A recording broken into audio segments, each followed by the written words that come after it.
Here we go. Welcome today, whatever it is, but it is Monday, right? It is Monday. Sure. Yes, I think it is Monday, the 10th of May. All right, Monday, the 10th of May. All right, so let's dial it in. Let's focus up here. So weekend, a lot of excitement going on over the weekend. It was Mother's Day yesterday, but it was also prom too. Anyone here go to prom? All right, okay, all right. My seniors, one of them said, it was good. They liked the DJ, all that stuff. It's good, good weather as well for prom. So you probably take some pics out there. And the Landmark Center, of course, is a really nice place to go as well in downtown St. Paul. So hopefully you have that.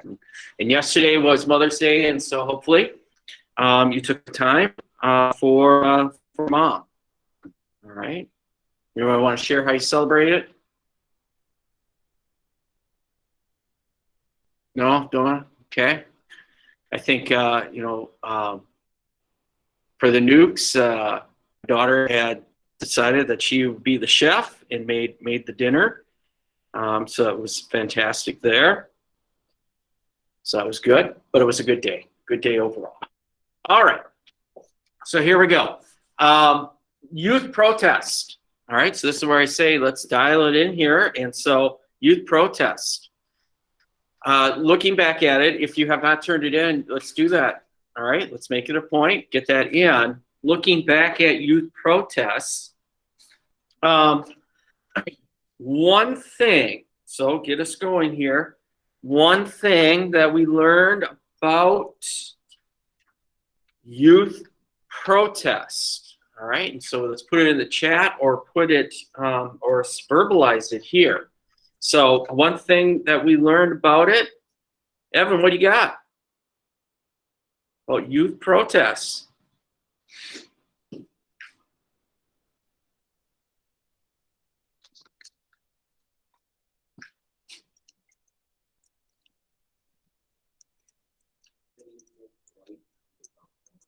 They didn't like the Vietnam War.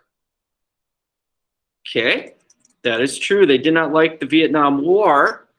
And more than it can be Evan and others, why didn't they like the Vietnam War?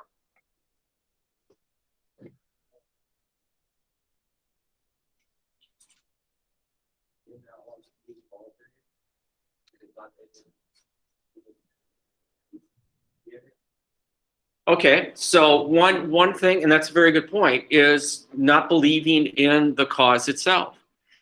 Vietnam War will be an example of a number of proxy wars that make up the Cold War, where we're fighting this idea of stopping the spread of communism. And that is a hard concept for people to understand or gravitate towards. And if you're living in the CG and all of a sudden say, we're fighting a war to stop the spread of communism. If you're living in the CG, probably hard to find communism around you, unless you want to accuse your neighbor of being a commie. All right, which we may have done in the 1950s, because supposedly we have lots of commies out there. All right, but it's a hard one. It's not like World War II, where the United States was attacked. Here we're in Vietnam. Weren't really attacked physically. Ideologically, yes. Physically, maybe not. So hard sell. All right, that's true. For young men, they may not have liked the war because they're being drafted. All right, so there's a number of reasons there. Okay, besides that, how about another thing?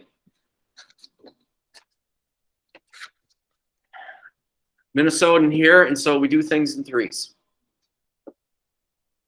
Another reason, or another thing that we learned about youth protest.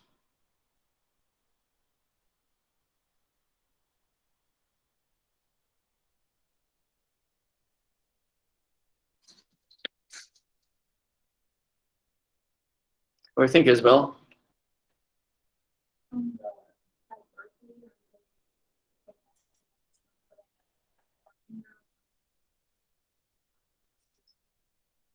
Okay, so People's Park felt that they probably could use that space better.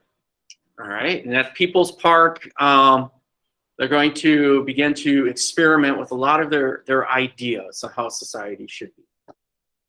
All right, but you also bring up Berkeley. Berkeley's also a site of what else? So we always probably fundamentally believe as an American. Free speech, absolutely. Free speech. Say what we want to say, or at least have a view and influence. However, sometimes though, can we really say what we want to say? Can we really say what we want to say? Are there limits? Yeah, there are some limits. There are some limits to that, but the idea of free speech. The idea of free speech is something fundamental for us. You know, we always like to throw it out there with our connection with our constitutional. So yes, we got free speech is a big point. It's at Berkeley, but these ideas are definitely want to be expressed by others, not just at Berkeley. Could be here at the University of Minnesota, could be at Purdue, could be at Yale, could be any college campus, could be at any high school as well. All right. Anyone else have a thought? Other thing that pointed out. Is there something that kind of binds them together? Because when you looked at it, you had a number of topics. But is there something that binds them together?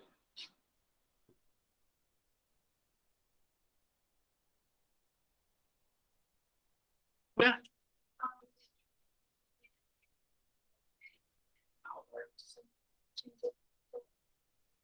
That's a really good point. I got goosebumps thinking about that one. I think that's a really good point. They had an idea of what the world should be. They didn't like it as is. So I think that's a really good point. And is there a lot of them? Yeah, there is. So again, if we want to look at a time period where it seems like the demographics, here it is, the shift is in their favor.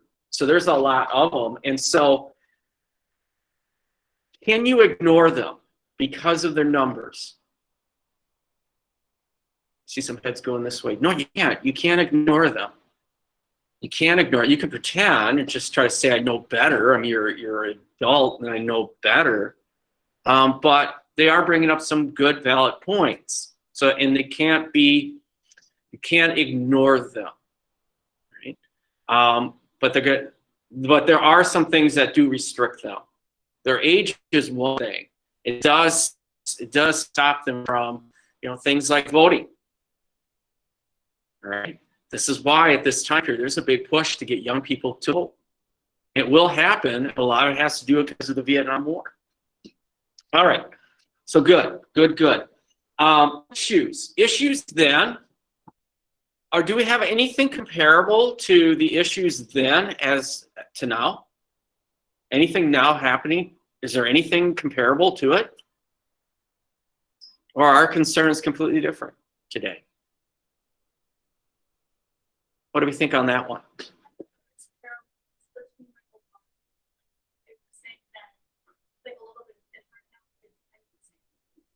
Okay. Can you give me an example? Not perfect, but like they were like trying to stop the Vietnam War then.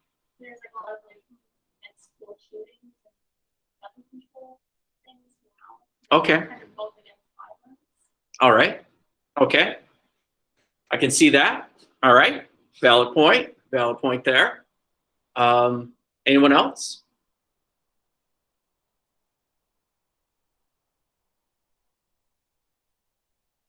Could you imagine if the youth protests back then had social media like they have today? It would be wow. I think it would be wow. I think of my father. My father, at this time, it's the 1960s. My dad he's already in his I'd say mid-30s during this time. My mom, she's in her 20s, so there's about a 6-7 year gap between them. My dad might have been into country music, where my mom was into the Beatles. So definitely music-wise, they were very apart. But my dad, I think my dad struggled a lot with this era, trying to identify with some of those issues. He is a child of the Depression, and here you have a totally different time period of it, so different mindset with it. But there is a lot of good parallels with it. The issues then are very similar to some of the issues today, and I think we find that out when we study history, as we look at these parallels in these times. The idea of wanting to change the world. I mean, you are going to be coming to that point where you are going to leave the safety of the CG and going out there into the world, and you might want to change it a little bit, whether it's your small space or the big space, to kind of reflect some of those new changes and things. All right. Now, a group of people also in the youth movement that really wanted to change what life was like is those who engaged in the counterculture. And just as it says, they want to create an alternative to the mainstream. Because looking at the youth protests, there seem to be a lot of problems with the mainstream, right? If you look at youth protests and the issues that they're taking on, now the counterculture is like, if we can't fix that, let's just create a whole new way of life, counter to what it is. And so that's why we tend to pull them out. All right, we most commonly look at a number of people who engage in the counterculture. We just simply might call them hippies because they're hip on something. All right, and they come from a variety of backgrounds. So just like the youth protest movement, their demographics, their makeup is going to be very diverse as well. So what I'll do is I want to start off with a little clip here on the counterculture, kind of give us a little flavor of who they are. I think we have some ideas, but let's see if we can create a little, get a little visual of who they are, and then we'll jump into that activity, focusing on the counterculture. Before I get to that clip, the Minnesota History Center did have an exhibit called 1968 that focused on, well, that very tumultuous year of 1968, but there was an aspect of that exhibit that focused on the counterculture. I suppose in Minnesota, if we kind of find like the center of the counterculture in the metropolitan area, we probably would have to look at Minneapolis and somewhere, you know, what used to be called kind of like the Bohemian Flats. So that would probably be closest to the University of Minnesota in that area, where you could perhaps find a counterculture type atmosphere in the Twin Cities. But the centers tended to be more coastal in the United States. And so if you really wanted that vibe, that's what you did. All right. But that 1968 exhibit highlighted that aspect of the counterculture. It was a good one. I don't know if it's going to come back to us here at our because it's a traveling one. All right, let's watch this video clip here. I think it's pretty clean. But again, you know, when it comes to hippies, sometimes, you know, clothing is an optional as well. So I don't think in this clip we have some National Geographic moments, but if we do, you know, we do. All right, we'll just handle it. All right, so here we go. All right, let me mute myself. Let's mute it.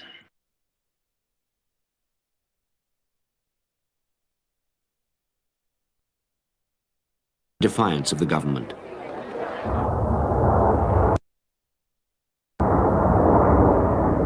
But with the war escalating, Others felt so alienated and disconnected that they simply dropped out. They concluded that the old world couldn't be repaired and believed they could create an alternative one of their own. Come on, people now, smile on your brother, everybody get together, try to love one another right now.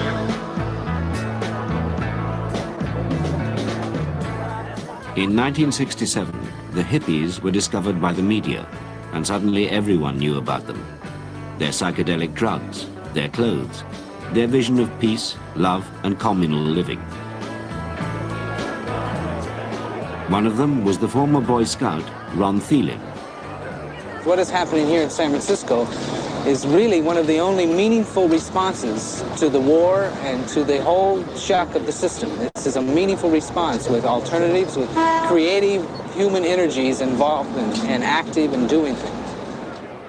It was a dreamy thing, an idealistic thing, but we were feeling, you know, people did feel love. They did feel hope and goodwill, and that something truly positive and wonderful was going to occur and was occurring in their lives. That's why they thought it could occur in many other lives.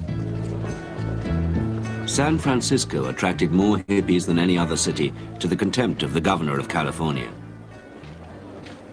One of them the other day was giving some advice to his companions. He said, you know, your parents take care of you till you're 21, the government takes care of you after you're 65. You've only got 44 lousy years. You got to look out for yourself. This fellow that was doing the talking had a haircut like Tarzan, he walked like Jane, and smelled like Cheetah. A lot of people say to me, what are you doing? You're not doing any work. But we're doing the hardest work in the world because we're growing. We're trying to change. When I'm on an acid trip, everything seems very much alive, very much full of energy, and very, very beautiful. If you love somebody, and people here love everybody, if you want to make love to somebody, then you should. Well, obviously everybody's always had sex, but I think more so in the 60s, you have to be seen to be doing it, and you have to be good at it. Part of the hippie philosophy was we were anti-engine, anti-car, anti-pollution, anti-clean water. We didn't want to eat animals. We were strictly non-violence, and I really like that, the strictly non-violence thing.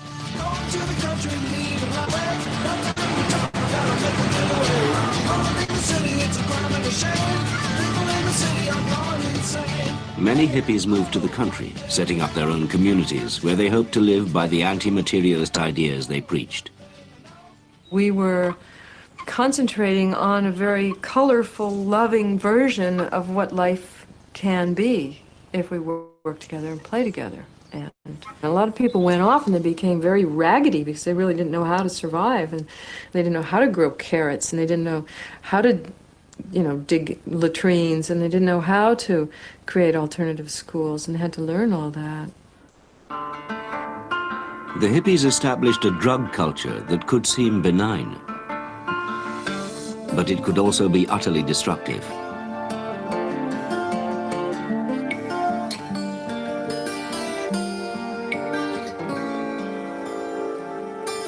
In San Francisco, the Haight-Ashbury police station was a clearinghouse for underage runaways. The police allege that you were flushing marijuana down a toilet when you were... Man, if that was marijuana, I wouldn't be flushing it down the toilet. Where did you spend last night? That's none of anybody's business, and I won't tell. I won't tell where I've been for the past 2 weeks. Ever. How old are you, Sandra? 14. I've been through this before. I know what they want. They want you unhappy because you can't be happy where you are. That's why we ran away.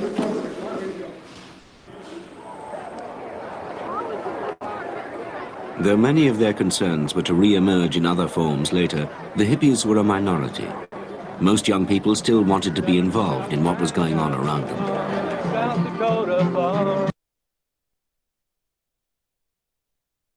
There for a moment.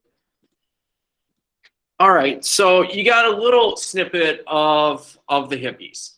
All right, any thoughts, any reactions to who they are?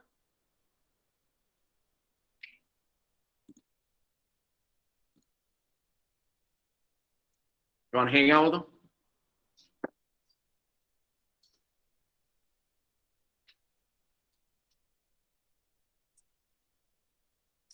Anything about that clip presents anything different than what you already think you know about the hippies?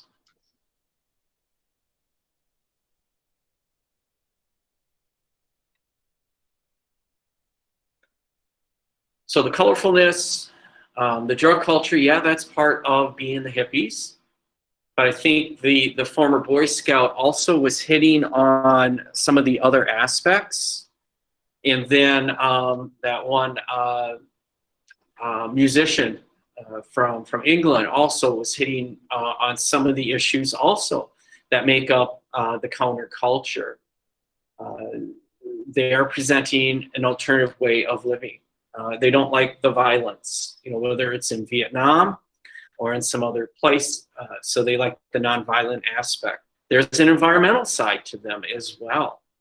And in terms of how you are consuming food. So there are some different pieces to it, perhaps, maybe, that you'll find out about as we dig into looking at the counterculture. Now, I know I myself, I'm born in 1967, but I know I did have several cousins who really were brought into the counterculture and lived their life and continue to live their life that way. So that created some good family discourse whenever we got together as big families and stuff like that.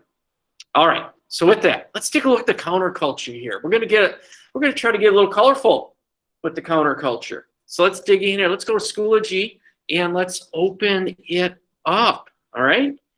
So it's gonna look something like that.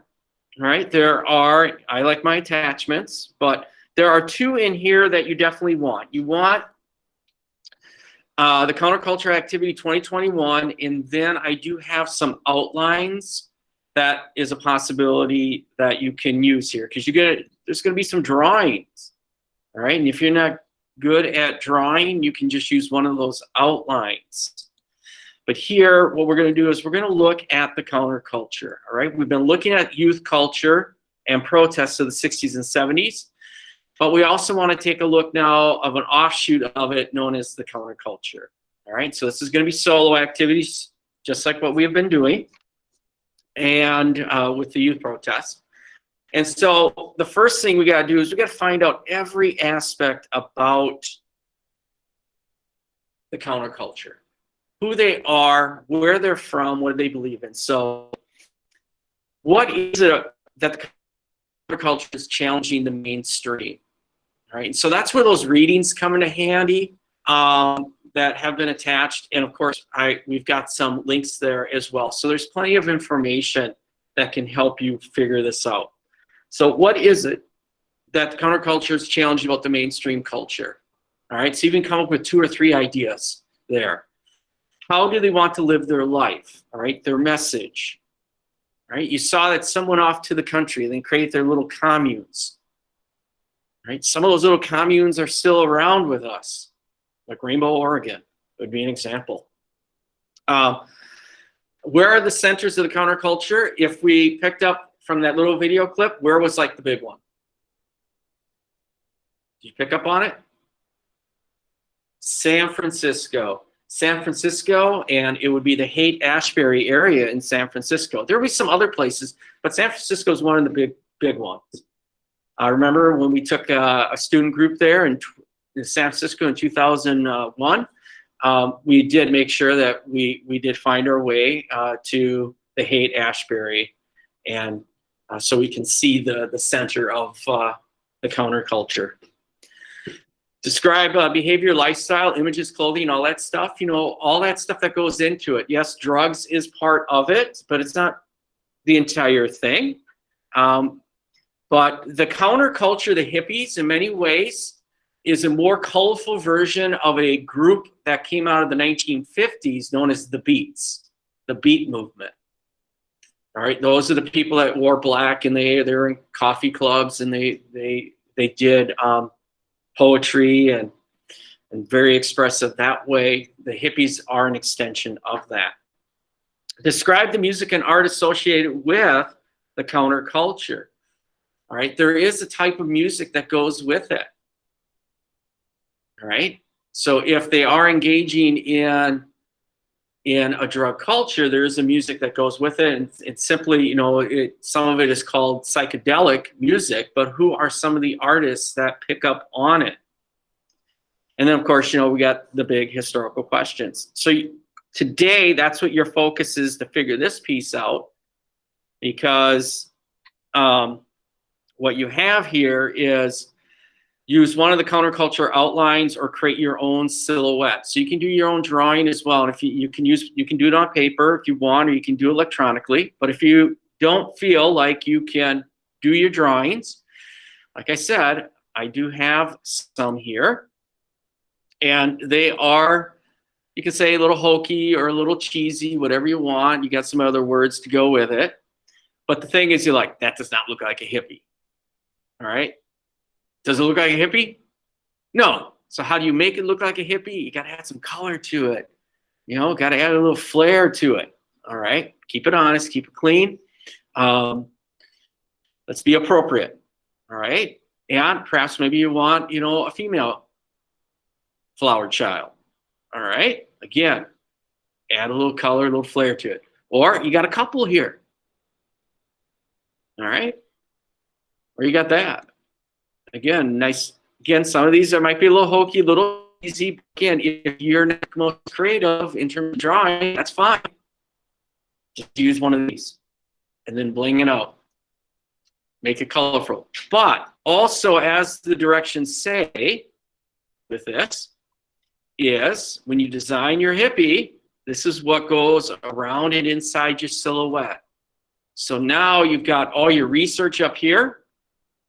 You've done your research to that. Now you're kind of synthesizing it and then putting it around and inside your silhouette. If you don't want to mess up your beautiful design, you've got your nice little colors and flowers and other symbols on the clone. Just put it all around the individual.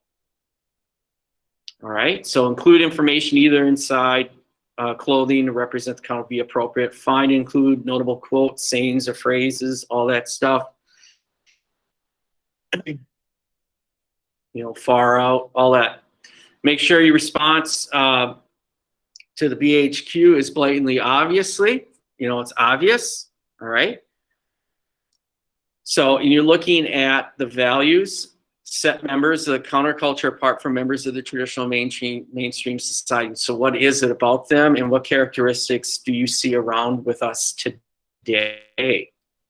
Do we still see some of that with us today?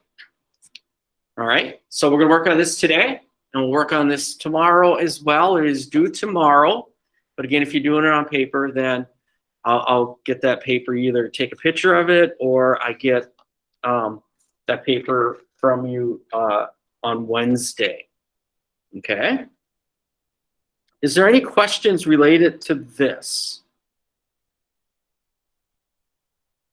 Anything that needs to get clarified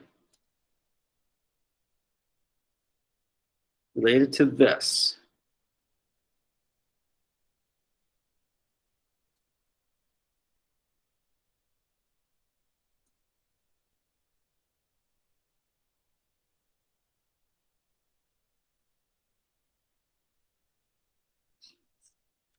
None.